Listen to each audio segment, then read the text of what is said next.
Ladies and gentlemen, we welcome you to here in Las Vegas, Nevada. Sportsbook, the crown is yours. Pay-per-view featured bout of the evening brought to you by Canelo Promotions and TGB Promotions in association with Matchroom Boxing. Sponsored by DraftKings Sportsbook, the crown is... Errol Spence, the other welterweight champion, who watched that knockdown, put his hand to his face, and said, I'm out of here. Mr. Thurman, what did you think of the atmosphere here today? Oh man, the atmosphere was amazing. Brought us back to that epic, energy that Thurman, Pacquiao, Mayweather, Pacquiao, just the big fights, man, where the fans really come out to support. You have. We'll finish 12 rounds, but Crawford he did a good job. Is Crawford pound for pound number one? Pound for pound number one? I think so. Is Bob pound for pound number one? Pound for pound number one? I think so, I think, Crawford is pound number one. It's the best, especially. Because it's not interesting to see the fight when one person doesn't want to win at all. But it was hard fight for Canelo because he was always aiming, and even Terence Crawford and Canelo Alvarez just had the most important fight of their lives. What we saw was even better than what boxing fans had hoped for. This wasn't a mistake. It wasn't a way to get money or just empty talk. Under the bright lights of Las Vegas, two pound-for-pound kings fought. They fought for 12 rounds, and the fight will be watched, talked about, and remembered for years to come. Maybe you thought Crawford was taking too many risks by moving up to weight classes, or maybe you thought Canelo was already slowing down and ready to be beaten. This fight proved either way. Both of the men showed why they are great. The fight was over, but both men's names were still good, and people could argue about who won for a long time afterward. From the start, it was clear that neither man would have an easy time. Crawford chose not to run. He didn't fight, fearful. In some places, he moved forward, changed stances, and used his timing to hit Canelo hard with quick responses.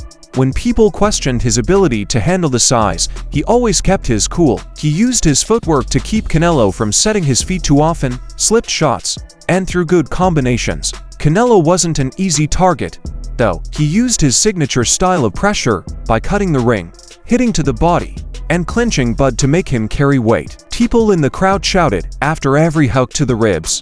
You could tell the change in weight. Several times during the fight, Crawford had to bite down on Canelo to keep him honest.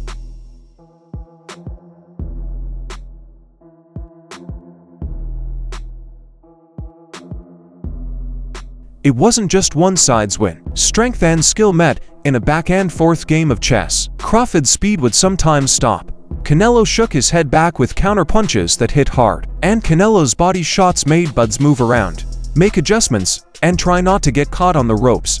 And then the best man did his thing, man. Crawford, I knew he was crafty. I told everybody he got a new nickname, Crafty Crawford, and he showed all that craftsmanship here tonight. The speed was too much. That 140 moving up, it happened to me and Pacquiao. Those little guys, as they move up, they bring all that speed, and he also had the power. The boxing world was split down the middle for weeks before the fight. Some experts looked at Crawford's size and said he had no chance of making it. Antonio Tarver stated before fight week that weight classes are there for a reason. Canelo Alvarez is a natural super middleweight fighter who often beats fighters who aren't as big. Even though Crawford is very skilled, he is taking on too much. 167 and a half. That's right. That's right. Y'all seen that, right? Everybody seen that, right? Some people thought that greatness was dangerous. One of them was Andre Ward. As a former unbeaten winner who knows how to move up in the ranks, he made his choice right away.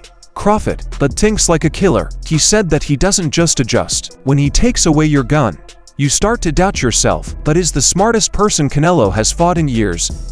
Jane, what do you think about Canelo and Crawford? I think Canelo's too big for Crawford. I think Canelo's too big for Crawford. I think that's the reason why if Crawford was a mover like the rest of the fight, then maybe you can have a good chance with Canelo.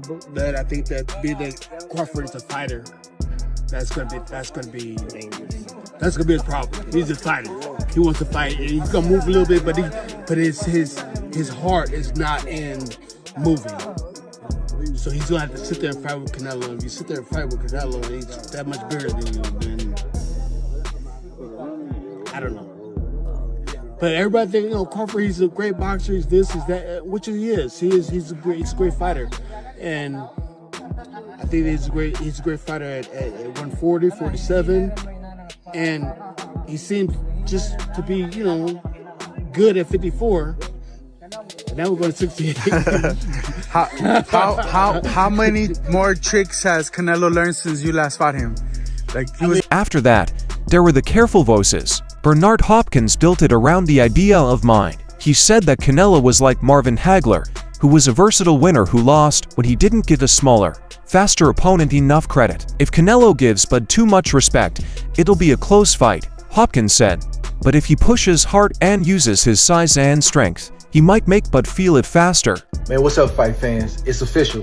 I'm gonna be the third man ringside, calling the Canelo Alvarez Terence Crawford fight September 13th at Allegiant Stadium. I'm excited to be a part of this event. I'm excited to be ringside, calling this great card and this great matchup. Historic event for many, many reasons for both fighters. Super middleweight supremacy on the line, legacies on the line, your namesake and reputation is on the line. And I just take my hat off to both of these fighters for putting everything on the line late in their careers the way that they are. This is rare, and it's becoming more and more rare in boxing. Guys don't want this kind of smoke. They really don't want to face another counterpart that can ruin everything that they built. And it really don't matter how much money's on the table for a lot of guys. They'd rather take a lesser risk for less money than to risk everything like these two fighters are doing. So I take my hat off to them. And I also want to give a shout out to Turki Al-Sheikh for all that he's done to put this fight on. Dana White for all that he's done to put this fight on. And one more person that stays out the way and you don't really hear a lot about, but that has done a lot to make this fight happen as well. And that's my brother, Nick Khan. He just gets stuff done, man. And I want to thank him and shout him out as well for getting this done. So I'll see y'all in Vegas, man. Part of me wants to be home watching this fight in street clothes, but I got to take the street clothes off. I got work to do. I got to put that suit on, get ringside with John and Max, and call this fight like I know we can. Huge event, huge implications, historic night, and I'm happy to be a part. I hope to see you in Vegas at Allegiant Stadium. If not, man, tune in live on Netflix. The opening bell was so exciting because everyone had something to say. The knowledge that one half of the world would be right and the other half would be wrong. Canelo versus Terence Crawford. Yeah. September 13th. Now, what's interesting is I actually looked up the odds on this. I went on betonline.ag. Yeah. Canelo is minus 180. Crawford is 139, which means that Canelo is favored. Not massively favored. So it's like the way this works is that you'd have to bet $180 to make $100. Almost 2-1, like 1.8 favored over Crawford, who's 139. So that means if you bet $100 on Crawford, you'll get $139 back. Yeah. That's how it works. I'm just kind of learning this now. Do you feel that Canelo's going to win? No. Really? No. So you would put your money on Crawford? Yes. You'd make money. Just put that out there. Why do you think Crawford's going to beat him? Because Crawford could find people to fight like Canelo, who is amazing. Canelo has he evolved. I saw how he evolved defensively and everything. I just don't think he's as fast as Crawford. And I think Crawford is just a little step ahead as far as movement is concerned. And so I think it's going to be Mayweather Canelo part 2. That's what I think. I mean, Canelo is naturally heavier. Yeah, Crawford ain't gonna knock him out, but I don't know if Canelo's gonna land very solidly on Crawford. Canelo's way better now, but I still think there's an edge. It won't necessarily be exactly like that, but I think he'll edge him out point-wise. That's what I'm thinking. So he'll win the points. Okay. Because points. I just think still Canelo needs to be set before he fires. His basics are solid, but Crawford is jazz fusion, I feel. He can do unconventional things where Canelo is conventional. He's perfect conventional, but it's kind of like, it's like Allen Iverson. It's the crossover. It's the thing that you just a little bit different. That just gives you, all you need is that little bit of an edge. and I think Crawford has that. Canelo Crawford coming up September. What do you think about that fight? Canelo Crawford, good fight. Good fight. Canelo has advantage because Crawford moving up, but my advice to Crawford is like maintain the speed, improve the speed, and improve the strength. Because it's hard to go up in high weight and maintain your speed. So speed is the key. Like he should focus on speed, footwork, and improve the power. What made this fight so interesting was how well it lived up to all the hype before it started. How sure are you today that you win this fight? I'm 1,000% sure now. You know, you gotta think. You know, going into a fight, you don't know what's gonna happen. You know, you can get injuries. He can get injuries. Like there's so many things that goes on in a boxing match. You know, the judges, the ref, like just everything, preparation. So you're not 100% sure. If a fighter say, "Oh, I'm 1,000% sure," you know, they lying. You know, because you got to go out there and perform at the end of the day. And I'm more than ready to go out there and perform this Saturday. The author worries about size. He was right about that. The hits that Canelo delivered were stronger, and over the course of 12 rounds, they tired out Crawford's body. And Canelo only need one punch. You know what I mean? That really, basically, that's what it boils down to. I think Canelo only need one shot to change the game or change the fight. Crawford gonna have to stay consistent and win out. Gonna have to get ahead and stay ahead. You know what I mean? And then also looming is the controversy. Can Crawford win a close decision? I could never win a close decision. I never won a close decision. That's what's looming. I think if Crawford is going to guarantee victory, he got to stop him. A man who ain't been stopped. He got to stop him, bro. It's a challenge. So that's going to be the challenge. So I like Bud. I've always loved Bud, bro. But he in for a hell of a fight. If Saul show up, it's going to be problems. You heard me? The Ward was also right when he said that Crawford would have a high IQ. Bud's changes in the middle of the fight kept him from getting too stressed out. Canelo looked like he was going to win several times, but Crawford always found a new way to slow him down.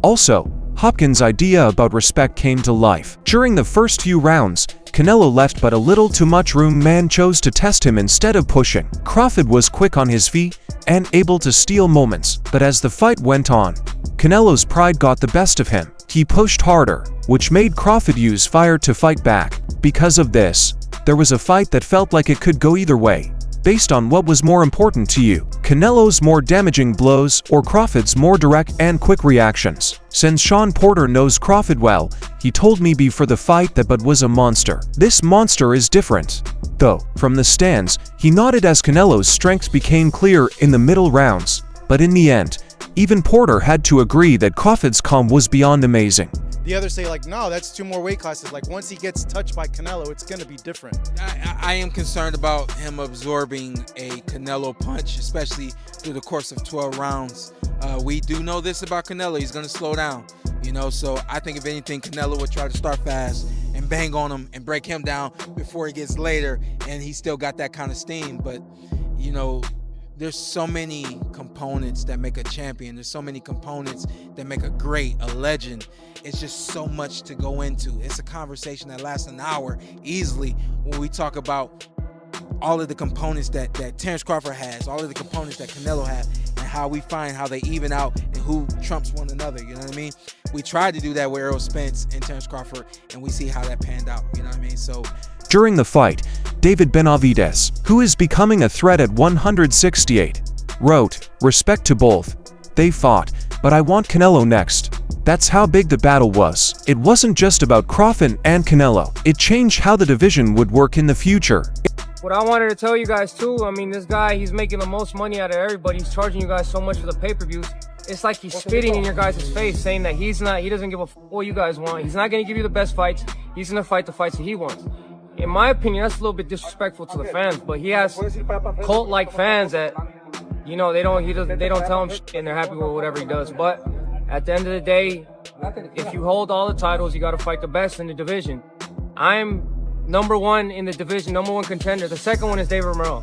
He's not fighting me, nor he's not fighting David Morrell.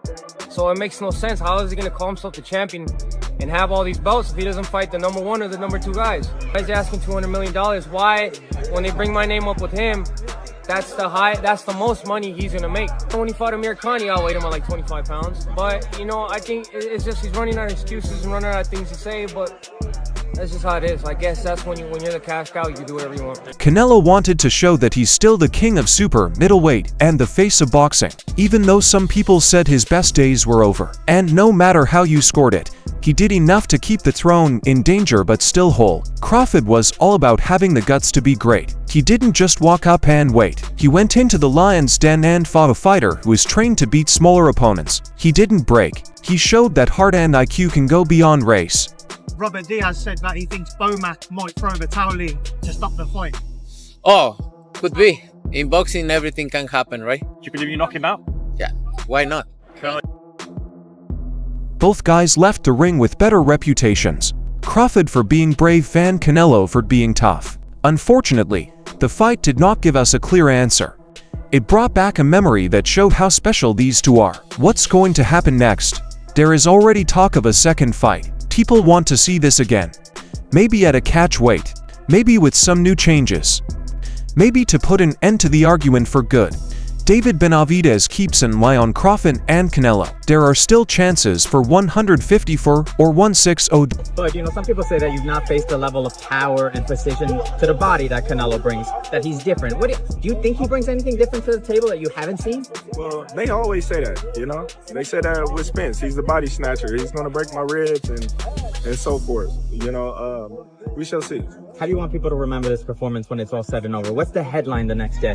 Listen, they gonna come up with their own analogy, you know? All I know is they're going to be saying Terence Crawford was spectacular September 13th.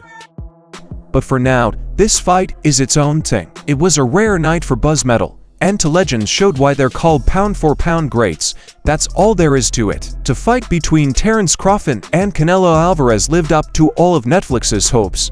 It wasn't just about simple stories. It was a fight of honor, skill, and feeling on the biggest stage in boxing history. What did you think? Who do you think pushed it? Canelo's strength and conditioning, or Crawford's skill and smarts? Write down all of your thoughts in the space below. The next film will be with you. I was worried about collecting them belts and getting my name in the history books as one of the greatest fighters to ever do it. Floyd Mayweather has always been pound for pound king when he was boxing. Then once my name started getting mentioned in the top pound for pound rankings, then that's when I was like, all right, Floyd retired, Andre Ward retired. There's no doubt about it that I'm pound for pound best fighter in the world.